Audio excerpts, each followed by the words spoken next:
അസ്സലാമു അലൈക്കും വറഹ്മത്തുള്ളാഹി വബറകാതുഹു. അൽഹംദുലില്ലാഹി റബ്ബിൽ ആലമീൻ. അല്ലാഹുമ്മ സ്വല്ലി അലാ സയ്യിദിനാ മുഹമ്മദിൻ വഅലാ ആലിഹി വസഹ്ബിഹി അജ്മഈൻ. ഈ ഹദീസിന്റെ വിശദീകരണത്തിൽ പറയുന്നു, ഇബ്രാഹിം ഹാജറ അലൈഹിസ്സലാമിനെ കല്യാണം കഴിച്ചു. കാരണം സാറ അലൈഹിസ്സലാമിന് കുട്ടികൾ ഉണ്ടാവുന്നില്ലായിരുന്നു. അങ്ങനെ ഹാജറ അലൈഹിസ്സലാം ഗർഭിണിയായി ഇസ്മായിലിനെ. അപ്പോൾ ഇബ്രാഹിമിൻ്റെ ആദ്യ ഭാര്യയായ സാറയ്ക്ക് അസൂയ തോന്നി ഹാജറയുടെ മുകളിൽ. അപ്പോൾ സാറ അലൈഹിസ്സലാം എന്തോ തീരുമാനമെടുത്തു, ഹാജറയെ 3 പീസാക്കി വെട്ടിക്കളയുന്നു, 3 കഷ്ണമാക്കിയിട്ട്. അത് മനസ്സിലാക്കിയ ഹാജറ ഒരു അരപ്പട്ട കെട്ടി അരയ്ക്ക് ചുറ്റും, എന്നിട്ട് അവിടെ നിന്ന് ഓടിപ്പോകുമ്പോൾ അവരുടെ തുണി പുറകിൽ കിടന്ന് വലിയുന്നുണ്ടായിരുന്നു. അപ്പോൾ കാൽപ്പാടുകൾ കാണാതിരിക്കാൻ വേണ്ടി, അല്ലെങ്കിൽ മാച്ച് കളയാൻ വേണ്ടി, അതായത് സാറ അലൈഹിസ്സലാം പുറകെ വന്ന് കണ്ടുപിടിക്കരുത് അതിനുവേണ്ടി. എന്നിട്ട് പറഞ്ഞിരിക്കുന്നു, അള്ളാഹു ആലം, അള്ളാഹു എല്ലാം വളരെ നന്നായി അറിയുന്നു. അപ്പോൾ ഇത് ശരിയാണോ അല്ലയോ എന്നോ ഒന്നും അറിയില്ല, പക്ഷേ സഹിയായ കിതാബിലുള്ളതുകൊണ്ട് ശരിയാണ്. പക്ഷെ അവരും അള്ളാഹു ആലം എന്ന് പറയുന്നുണ്ട്. ഖാല ഇബ്നു അബ്ബാസിൻ അവ്വല മാ തഖദ നിസാഉ മിൻതഖ മിൻ ഖിബലി ഉമ്മി ഇസ്മായില ഇത്തഖദത് മിൻതഖൻ ലിതുവഫിയ അസറഹ ഇല സാറത ثم جاء بها إبراهيم وبابنها إسماعيل وهي ترضعه حتى وضعهما عند البيت عند دوحة فوق الزمزم في أعلى المسجد وليس بمكة يومئذ أحد وليس بها ماء فوضعهما هنالك ووضع عندهما جرابا فيه تمر وسقاء فيه ماء ثم قف إبراهيم منطلقا فتبعته إسماعيل فقالت يا إبراهيم أين تذهب وتتركنا في هذا الوادي الذي ليس فيه أنيس ولا شيء؟ فقالت له ذلك مرارا وجعل لا يلتفت إليها. فقالت له الله أمرك بهذا؟ قال نعم. قالت إذا لا يضيعنا. ثم رجعت فانطلق إبراهيم حتى إذا كان عند الثنية حيث لا يرونه استقبل بوجهه البيت ثم دعا بهؤلاء الدعوات ورفع يديه فقال ربنا إني أسكنت من ذريتي بواد غير ذي زرع عند بيتك المحرم حتى بلغ يشكرون. وجعلت إسماعيل ترضع إسماعيل وتشرب من ذلك الماء حتى إذا نفذ ما في السقاء عطشت وعطش ابنها فجعلت تنظر إليه يتولى أو قال يتلبط فانطلقت كراهية أن تنظر إليه فوجدت الصفا أقرب جبل في الأرض إليها فقامت عليه ثم استقبلت الوادي تنظر هل ترى أحدا فلم ترى أحدا فهبطت من الصفا حتى إذا بلغت الوادي رفعت طرف درعها ثم سعت سعي الإنسان المجهود حتى جاوزت الوادي ثم أتت المروة فقامت عليها فنظرت هل ترى أحدا فلم ترى أحدا ففعلت ذلك 7 مرات. قال ابن عباس قال النبي صلى الله عليه وسلم فذلك سعي الناس بينهما.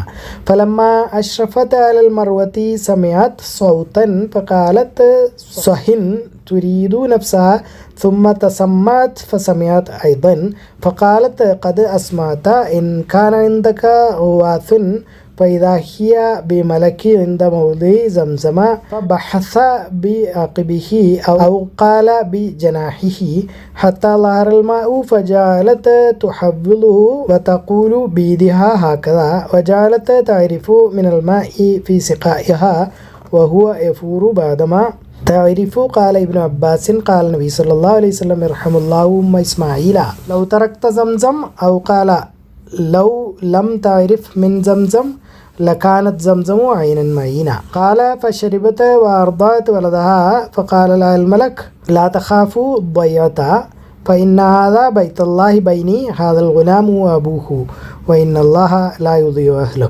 وكان البيت مرتفعا من الأرض كالرابية تأتي السيول فتأخذ عن يمينه وشماله فكانت كذلك حتى مرت بهم رفقة من جرهم أو أهل بيت من جرهما مقبلين من طريق كداء فنزلوا في أسفل مكة فرأوا طائرا عائفا فقالوا إن هذا الطائر لا يدور على ماء لا هدنا بهذا الوادي وما فيه ماء فأرسلوا جريا أو جريتين فإذا هم بالماء فرجعوا فأخبروهم بالماء فأقبلوا قال وأم إسماعيل عند الماء فقالوا أتأذنين لنا أن تنزل عندك قالت نعم ولكن لا حق لكم في الماء قالوا نعم قال ابن عباس قال النبي صلى الله عليه وسلم فألفي ذلك أم إسماعيل وهي تحب الأنثى فنزلوا وأرسل إلى أهلهم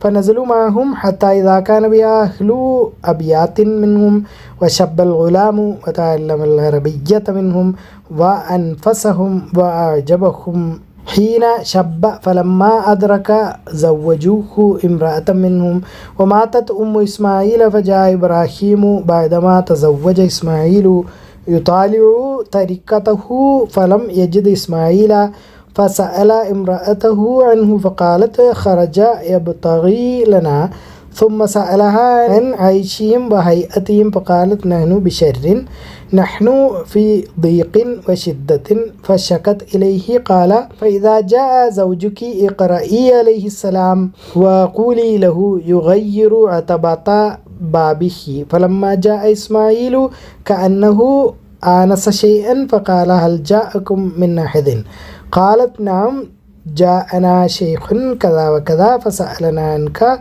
فأخبرته وسألني كيف عيشنا فأخبرته أننا في جهد وشدة قال فهل أوصاك بشيء قالت نعم أمرني أن اقرأ عليك السلام ويقول غير عتبة بابك قال ذاك أبي وقد أمرني أن أفارقك الحقي بأهلك فتهلكها وتزوج منهم امرأة أخرى فلبث عنهم إبراهيم ما شاء الله ثم آتاهم بعد فلم يجده فدخل على امرأته سألها عنه فقالت خرج يبتغي لنا قال كيف أنتم وسألها عن عيشهم وهيئتهم فقالت نحن بخير وسعة وأثنت على الله عز وجل فقال ما طعامكم قالت اللحم قال فما شرابكم قالت الماء قال اللهم بارك لهم في اللحم والماء قال النبي صلى الله عليه وسلم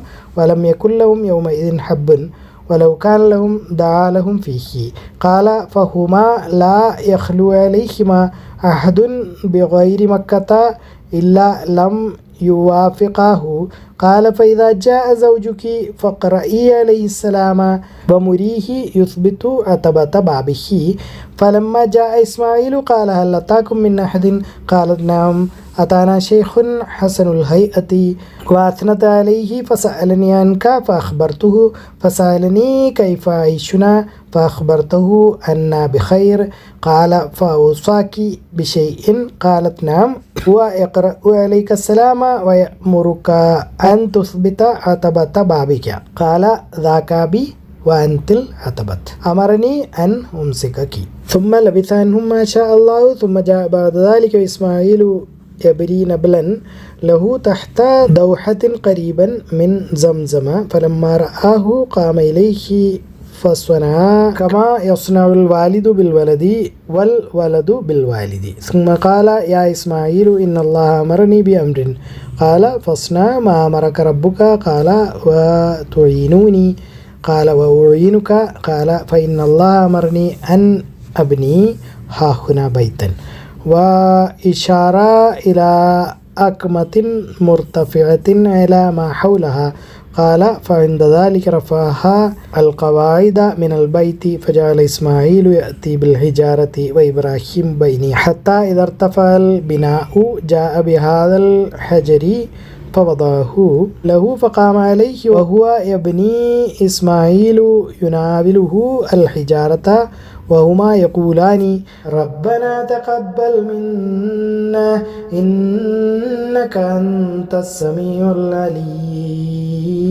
عليهم قال فجعلا يبنيان حتى يدورا حول البيت وهما يقولان ربنا تقبل منا إنك أنت السميع العليم. അൽ-ബഖറ 127. ഇതൊരു വലിയ ഹദീസായിരുന്നു. ഇതിൽ കുറച്ച് കാര്യങ്ങൾ ഓടിച്ച് നോക്കാം. ഒന്ന്, എത്ര നല്ല ഇതാണെങ്കിലും സ്ത്രീകൾ തമ്മിൽ പ്രശ്നങ്ങളൊക്കെ ഉണ്ടാവും. ഒരു ഭാര്യയും വേറൊരു ഭാര്യയും തമ്മിലൊക്കെ അസൂയൊക്കെ മനുഷ്യർക്ക് പറഞ്ഞിട്ടുള്ളതാണ്. അത് സംഭവിക്കാം. പ്രവാചക പത്നിമാരിൽ പോലും അത് സംഭവിച്ചിരുന്നു എന്നാണ് നമ്മളിൽ നിന്ന് മനസ്സിലാക്കേണ്ടത്.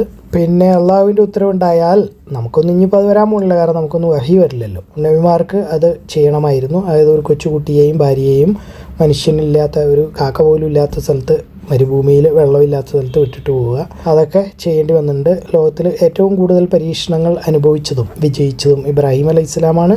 അത്രയധികം പരീക്ഷിക്കപ്പെട്ട പ്രവാചകന്മാർ ഇല്ല.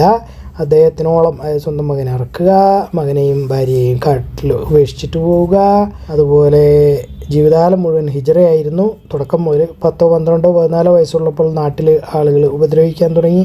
സ്വന്തം വാപ്പ തന്നെ പറഞ്ഞു വഹ്ജുർനി മലിയ, നിന്നെ ഞാൻ കല്ലിനെറിഞ്ഞു കൊല്ലും ഈ പറയുന്ന പരിപാടി നിർത്തിയില്ലെങ്കിൽ എന്ന്. അതായത് ഒരു ദൈവമുള്ളൂ, നിങ്ങൾ കല്ലുണ്ടാക്കരുത്, മൂർത്തി ഉണ്ടാക്കരുത് എന്നൊക്കെ പറഞ്ഞപ്പോൾ സ്വന്തം വാപ്പ പറയാണ് നീ പറയുന്നത് നിർത്തിയില്ലെങ്കിൽ നിന്നെ ഞാൻ കല്ലിനെറിഞ്ഞു കൊല്ലും എന്ന് പറയുന്നു. വളരെ ചെറിയൊരു കുട്ടി. എന്നിട്ട് അവിടെ നിന്ന് അന്യനാട്ടിൽ പോകുന്നു, കല്യാണം കഴിക്കുന്നു. ആകെ ഒരു വിശ്വാസി കൊണ്ട് കൂടെ ഭാര്യയും ലൂത്ത് അലൈഹിസ്സലാം, അത്രയേ ഉള്ളൂ. ലൂത്ത് അലൈഹിസ്സലാമിനെ വേറെ നാട്ടിലേക്ക് വിട്ടു. അവസാനം ഭാര്യ മാത്രമേ ഉള്ളൂ. അവിടെ രാജാവ് ഉപദ്രവിക്കാൻ ശ്രമിക്കുന്നു. അത് കഴിഞ്ഞിട്ട് വീണ്ടും ഹറാൻ എന്നുള്ള സ്ഥലത്ത് പോയി, ഈജിപ്തിൽ പോയി, മക്കയിൽ വന്നു. ജീവിതകാലം മുഴുവൻ ഹിജ്റയായിരുന്നു ഇബ്രാഹിം അലൈഹിസ്സലാമിന്. ഏറ്റവും കൂടുതൽ ഹിജ്റ അല്ലെങ്കിൽ നാട് വിട്ട് നാട് പോയിട്ടുള്ള ആള് നിനേവ എന്ന് പറയുന്ന ഇറാഖിലുള്ള നാട്ടിൽ നിന്ന് ജീവിതം തുടങ്ങിയിട്ട് ആ ഷാം അല്ലെങ്കിൽ അറേബ്യയുടെ മുഴുവൻ ഭാഗവും സഞ്ചരിച്ചിട്ടുണ്ടെന്നാണ് പറയുന്നത്. അത് കഴിഞ്ഞ് ഈ ഒറ്റപ്പെട്ട ജീവിതം, മൂത്ത ഭാര്യയ്ക്ക് കുട്ടികൾ, ഒരുപാട് കാലം കഴിഞ്ഞിട്ടാണ് 80-ാം വയസ്സിൽ സ്വയം സുന്നത്ത് കല്യാണം കഴിക്കേണ്ടി വന്നു. അങ്ങനെ പോയാൽ പരീക്ഷണങ്ങളുടെ അങ്ങേയറ്റമായിരുന്നു. അത് ഹാജറ അലൈഹി ഇസ്ലാമിൻ്റെ വിവരം ആണ് നോക്കേണ്ടത്. നബിയുടെ ഭാര്യയാണ്. ആ ആത്മവിശ്വാസവും അറിവും ഒക്കെ അവിടെ കാണിക്കുന്നുണ്ട്. നിങ്ങൾ ഞങ്ങളെ എവിടെ വിട്ടിട്ടായി പോകുന്നത്? ഇവിടെ ഒരു മനുഷ്യനില്ല ഞങ്ങളോട് സംസാരിക്കാൻ, ആഹാരമില്ല, വീടില്ല. അങ്ങനെ 3-4 പ്രാവശ്യം പറഞ്ഞിട്ടും ഇബ്രാഹിം അലൈഹി ഇസ്ലാം തിരിഞ്ഞു നോക്കുന്നില്ല, മിണ്ടുന്നില്ല, മൂളുന്നില്ല, വെറുതെ അങ്ങ് പോവുകയാണ്. അതായത് അള്ളാഹു ഒരു ഉത്തരവ് കൊടുത്തു, ഞാനത് ചെയ്തു. അതാണ് നബിയുടെ ജോലി എന്ന് പറയുന്നത്. നബിയുടെ ഭാര്യ എന്ന് പറയുന്ന അവസാനം കാര്യം മനസ്സിലായി, അള്ളാഹു നിങ്ങളോട് പറഞ്ഞിട്ടാണോ നിങ്ങളിത് ചെയ്യുന്നത്? അപ്പോൾ അതേ എന്ന് പറഞ്ഞപ്പോൾ അവർ പറഞ്ഞു എന്നാൽ നിങ്ങൾ പോയിക്കോളൂ. അപ്പോൾ ആ ശരിയായ ചോദ്യം ചോദിച്ചപ്പോൾ അദ്ദേഹം മിണ്ടുകയും ചെയ്തു. അപ്പോൾ പറഞ്ഞു അന്ന് നിങ്ങൾ പൊക്കോ, അള്ളാഹു ഞങ്ങളെ കൈയൊഴിയുകയില്ല. അത് കഴിഞ്ഞിട്ട് വെള്ളം തീർന്നു, ഈന്തപ്പഴം തീർന്നു, വിശപ്പ്, ദാഹം. പാല് തീർന്നു, കുട്ടിക്ക് വിശപ്പ്, ദാഹം. അവിടെ കിടന്ന് കരയുന്നു, തല്ലിപ്പടയ്ക്കുന്നു. അത് കണ്ടു നിൽക്കാൻ, അതായത് ഒരു കുഞ്ഞു കൊച്ച് അതിലൊന്നും എഴുതാറായിട്ടില്ല, 6 മാസം അല്ലെങ്കിൽ അതി താഴെയുള്ള ഒരു കുട്ടിയെ മരിക്കുന്നത് കാണേണ്ടി വരിക. അത് പറ്റാത്തതുകൊണ്ട് അവർ ഇറങ്ങി നോക്കുവാണ്. മലയുടെ മുകളിൽ കയറുന്നു, ഇറങ്ങുന്നു, അടുത്ത മലയുടെ മുകളിൽ കയറുന്നു, ഇറങ്ങുന്നു, 7 പ്രാവശ്യം അങ്ങോട്ട് ഓടുന്നു. അവർക്ക് അറിയില്ലായിരുന്നു ലോകത്തിലുള്ള മുഴുവൻ മുസ്ലിങ്ങളും അവരുടെ കാൽപാദങ്ങൾ പിൻപറ്റി ഹജ്ജോ ഉംറയോ ചെയ്യണമെങ്കിൽ അത് നിർബന്ധമായൊരു കർമ്മമായി മാറി. ഹജ്ജും ഉംറയും സ്വീകരിക്കൂല സായി ചെയ്തില്ലെങ്കിൽ. അത്രയും വലിയൊരു കർമ്മമായി അവരുടെ ആ ഒരു പ്രവൃത്തി മാറി. അവരുടെ കാൽപ്പാടുകൾ പിൻപറ്റാത്ത മുസ്ലിം പൂർണ്ണ മുസ്ലിം ആവൂല, കാരണം ഹജ്ജ് അല്ലെങ്കിൽ ഉംറ സ്വീകരിക്കൂല. കഴിഞ്ഞു. അങ്ങനെ സായിൻ്റെ മാതാവാണ്, സായി കണ്ടുപിടിച്ച ആൾ. അങ്ങനെ പോകുന്നു. അത് കഴിഞ്ഞിട്ട് അവർക്ക് ജിബ്രീൽ അലൈഹി ഇസ്ലാമിനെ കാണാൻ പറ്റുന്നു. ജിബ്രീൽ അലൈഹി ഇസ്ലാമിനോട് സംസാരിക്കുന്നു. ജിബ്രീൽ അലൈഹി ഇസ്ലാം തിരിച്ച് സംസാരിക്കുന്നു, നിങ്ങൾ പേടിക്കുകയൊന്നും വേണ്ട, നിങ്ങളെ അല്ലാഹു കൈയൊഴിയില്ല എന്നൊക്കെ പറഞ്ഞ് സമാധാനിപ്പിക്കുന്നു. അപ്പോൾ അവർക്ക് ഭയങ്കര ധൈര്യമായി. അതിനു മുമ്പും ധൈര്യം തന്നെയായിരുന്നു, പേടിയൊന്നും ഇല്ലായിരുന്നു. അള്ളാഹ് നോക്കിക്കോളും എന്നുള്ള കാര്യത്തിൽ പേടിയൊന്നുമില്ല. പക്ഷെ കൊച്ച് മരിച്ചു പോവുമോ വിശന്ന്, കാരണം അള്ളാഹുവിൻ്റെ തീരുമാനം എന്താണെന്ന് നമുക്കറിയില്ലല്ലോ. അങ്ങനെയുള്ളൊരു പേടിയുണ്ടായിരുന്നു. അങ്ങനെ അത് കഴിഞ്ഞു. അവർക്ക് വെള്ളം കിട്ടി, കുഞ്ഞിന് പാല് കിട്ടി. അത് കഴിഞ്ഞപ്പോൾ കിളികൾ വരാൻ തുടങ്ങി. അത് കഴിഞ്ഞപ്പോൾ ജുർഹും എന്ന് പറയുന്ന ഗോത്രം വന്നു. അവർ നല്ല മനുഷ്യരായിരുന്നു. അവർ ഇവർക്ക് കൂട്ടുകാരും വഴികാട്ടികളും സഹായികളും ഒക്കെയായി. ആ കുട്ടിയെ അവരാണ് വളർത്തിയത്. ആ കുട്ടിയെ അറബിയാക്കിയിട്ടാണ് വളർത്തിയത്. അത് അറബി പഠിപ്പിച്ച് അവരുടെ കൂട്ടത്തിലുള്ള ഒരാളായി മാറി. അവരുടെ കൂട്ടത്തിൽ നിന്നും കല്യാണം കഴിപ്പിച്ചു. പിന്നീട് ഇബ്രാഹിം അലൈഹി ഇസ്ലാം വരുമ്പോൾ വിവാഹമോചനം ചെയ്യേണ്ടി വരുന്നു. നബിമാരിൽ നിന്നുള്ള ഉത്തരവുകൾ എന്തൊക്കെയാണെങ്കിലും അനുസരിച്ചേ പറ്റുള്ളൂ, വാപ്പായാലും മോനായാലും. അതനുസരിച്ചു. പിന്നെ രണ്ടാമത് അവർ കല്യാണം കഴിച്ചു കൊടുത്തു. കാരണം അവർക്ക് ഇസ്മായിൽ എന്ന് പറയുന്ന പ്രിയപ്പെട്ട ആളായിരുന്നു അവരുടെ കൂട്ടത്തിൽ, അവർ വളർത്തിയ കുഞ്ഞ്. അപ്പോൾ രണ്ടാമത് കല്യാണം കഴിച്ചു കൊടുത്തു. അവർ നല്ല സ്ത്രീയായിരുന്നു. അതായത് ഏതവസ്ഥയിലും ക്ഷമയും ഒക്കെ ഉണ്ടാവണം എന്നും അന്യരോടും അല്ലെങ്കിൽ അറിയില്ലാത്തവരോടും ഒക്കെ സംസാരിക്കുമ്പോൾ അവരാരാന്നറിയാൻ ശ്രമിക്കുക, അനാവശ്യമായി പരാതികൾ പറയാതിരിക്കുക, അങ്ങനെയുള്ള കാര്യങ്ങളൊക്കെയാണ് ഇതിൽ പറയുന്നത്. ആവശ്യമില്ലാതെ പരാതികൾ പറയരുത്. ഉള്ളതുകൊണ്ട് സന്തോഷം, അള്ളാഹുവിനെ സ്തുതിക്കുക. പിന്നെ പള്ളി പണിയാനുള്ള ഉത്തരവ് വരുന്നു. പള്ളി പണിയുന്നു. കല്ലുകൾ വച്ച് പള്ളിയുടെ മതിലിന് പൊക്കം കൂടി കയ്യെത്താതെയായി കഴിയുമ്പോൾ ഇബ്രാഹിം അലൈഹിസ്സലാം ഒരു കല്ല് വെച്ചിട്ട് ആ കല്ലിന് മുകളിൽ കയറി നിൽക്കും. അത് കഴിഞ്ഞ് അടുത്ത കല്ല് കയ്യിലെടുത്ത് പിടിക്കുമ്പോൾ താഴെ നിൽക്കുന്ന കല്ല് പൊങ്ങും, ലിഫ്റ്റ് പോലെ. അത് കഴിയുമ്പോൾ അവിടെ കല്ല് വയ്ക്കും. അല്ലാതെ വേറെ വഴിയൊന്നുമില്ലായിരുന്നു. അങ്ങനെ കല്ല് വച്ച് പൊങ്ങിപ്പോയ സ്ഥലമാണ് ഹിജ്ർ ഇസ്മായിൽ എന്ന് പറയുന്നത്. മക്കയുടെ ഒരു മൂലയാണത്.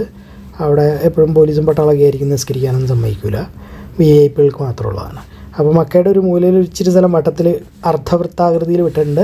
അതാണ് ഹിജ്ർ ഇസ്മായിൽ. അത് പണ്ട് മക്കയുടെ കഅബയുടെ ഉള്ളിലായിരുന്നു, ഇപ്പോൾ കഅബയുടെ പുറത്താണ്. അവിടെ നിന്നാണ് അദ്ദേഹം കല്ല് ഉയർത്തിയത്. അവിടുത്തെ മുഅ്ജിസത്ത് എന്ന് പറയുന്ന ആ കല്ല് തന്നെ ലിഫ്റ്റ് പോലെ പൊങ്ങി പോവുമായിരുന്നു. അപ്പോൾ ചുവന്നുകൊണ്ട് മുകളിലേക്ക് പൊക്കി പോകും. അങ്ങനെയുള്ള കാര്യങ്ങൾ നടന്നു. ഇബ്രാഹിം അലൈഹിസ്സലാം പല പ്രാവശ്യം കഅബയിൽ അല്ലെങ്കിൽ മക്കയിൽ വന്നു പോയിട്ടുണ്ട്, ഹജ്ജിനും ഉംറയ്ക്കും. അതുകൂടാതെ മോനെ ഇറക്കാനും അവരുപേക്ഷിക്കാനും പിന്നെ 2 പ്രാവശ്യം 2 ഭാര്യമാരെ കാണാനും ഒക്കെ ആയിട്ട് പല പ്രാവശ്യം വന്നിട്ടുണ്ട്. ഏകനായ ജീവിതമായിരുന്നു. അപ്പോൾ അള്ളാഹ് പറഞ്ഞു, നീ ഏകൻ, അതുകൊണ്ട് നീ പേടിക്കേണ്ട, നിൻ്റെ കൂട്ടുകാരൻ ഞാനാണ് എന്ന് പറയുന്നു. അങ്ങനെ ഇബ്രാഹിം അലൈഹിസ്സലാം ഖലീലായി അള്ളാഹുവിൻ്റെ. പിന്നെ ഒരു ദുആയാണ് റബ്ബന തഖബ്ബൽ മിന്ന, റബ്ബേ ഞങ്ങളിൽ നിന്ന് നീ സ്വീകരിക്കണമേ, ഇന്നക അന്ത സമീഉൽ അലീം, നീ തീർച്ചയായും എല്ലാം കേൾക്കുന്നവനാണ്, ഇൽമ അറിയുന്നവനാണ്. അതായത് നമ്മൾ എന്തെങ്കിലുമൊക്കെ ചെയ്യണം, നിസ്കാരം, നോമ്പ്, പഠിച്ചോനെ ഇത് സ്വീകരിക്കണേ എന്ന് പറയാൻ റബ്ബന തഖബ്ബൽ മിന്ന, ഇത് ഞങ്ങളിൽ നിന്നും നീ സ്വീകരിക്കണമേ എന്നാണ് പറയുന്നത്. സ്വന്തം ഒരാളുടെ കാര്യം പറയണമെങ്കിൽ എൻ്റേന്നാണെങ്കിൽ മിന്നി എന്ന് പറയാം, അതല്ലെങ്കിൽ ഞങ്ങളിൽ നിന്നാണെങ്കിൽ മിന്ന എന്ന് പറയാം. റബ്ബന തഖബ്ബൽ മിന്ന, റബ്ബെ ഞങ്ങളിൽ നിന്ന് ഇത് ഖുബൂൽ സ്വീകരിക്കണേ. അള്ളാഹു അഅലം. അള്ളാഹു എല്ലാ കാര്യങ്ങളും ഏറ്റവും നന്നായി അറിയുന്നു. നിങ്ങളിത് കാണുക, ഖുർആൻ പഠിക്കുക, എല്ലാവരിലേക്ക് എത്തിച്ചു കൊടുക്കുക. ബാറക്കല്ലാഹു ലി വലക്കും. അസ്സലാമു അലൈക്കും വറഹ്മത്തുള്ളാഹി വബറകാതുഹു.